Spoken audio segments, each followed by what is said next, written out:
Hello and welcome to ILTV's Evening Update. I'm Aaron Porras here with the latest news from Israel. Prime Minister Benjamin Netanyahu called on the civilized world to join together to fight terrorism following the assassination of the Russian ambassador to Turkey. Ambassador Andrei Karlov was shot dead at an art exhibition opening in Ankara by a Turkish policeman who yelled out, "Do not forget Aleppo" and "Allahu Akbar." Netanyahu issued a statement last night saying Israel sends its deepest condolences to Karlov's family and to the Russian people. The murder of a diplomat serves as a stark reminder of the need for the civilized world to come together in fighting the forces of terrorism. Russian President Vladimir Putin called the killing a provocation aimed at sabotaging warming ties between Moscow and Ankara and efforts to resolve the conflict in Syria. The attack came a day before the Turkish, Russian, and Iranian foreign ministers were to hold unprecedented three-way talks on the Syrian conflict in Moscow.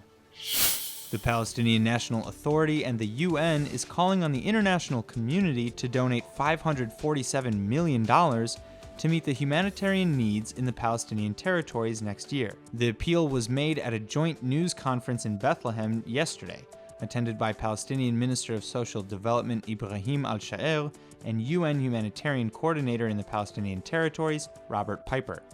Under the title Humanitarian Response for 2017, the request asks the world to save the lives of 1.6 million Palestinians. Some 70% of the required funding will go to the Gaza Strip. The UN has warned that the densely populated Gaza enclave would become uninhabitable by 2020 if current trends continue. The request for more money is down from $571 million requested last year, of which about 47% or $267 million was met.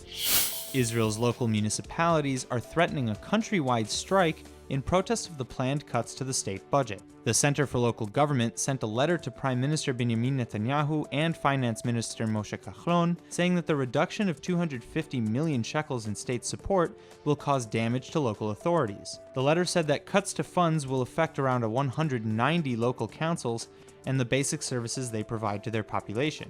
The center warned that if the Treasury does not walk back this terrible edict, municipal services will be halted immediately. The cabinet approved 1.2 billion shekels in cuts for the 2017-2018 budget in order to finance the relocation of the Amona settlement, establish the new public broadcast corporation, and build new schools in ultra-Orthodox communities.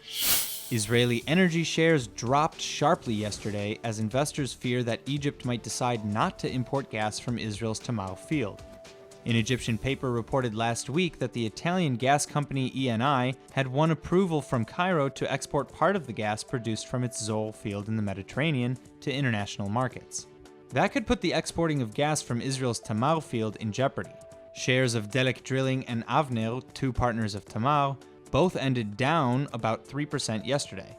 Cairo's Zohr gas field off the coast of Egypt contains an estimated 30 trillion cubic feet of gas, the largest gas field ever discovered in the Mediterranean. The son of a terror victim has asked the police to open a criminal investigation into the mayor of Nazareth following a municipal event that celebrated his father's murderer. Nazareth, which is the largest Arab-majority city in Israel, held an event on December 10th honoring Palestinian terrorist Baha Alian, one of two men who shot and stabbed passengers on a bus in Jerusalem's Armon HaNatziv neighborhood on October 13, 2015. Police arriving at the scene shot and killed Alian. Among the three killed in the attack was peace activist and educator Richard Lakin. His son, Micah Avni, wrote to Police Commissioner Roni Al-Sheikh asking for a criminal probe of Nazareth's mayor Ali Salam in light of the offenses of sedition, incitement to terrorism, unlawful assembly, a breach of trust, and illegal use of public funds. That's all for now. Stay tuned on ILTV.tv for our main daily broadcast playing after this. I'm Aaron Porras, and see you later with our morning briefing from Israel at 8 a.m. Eastern Time.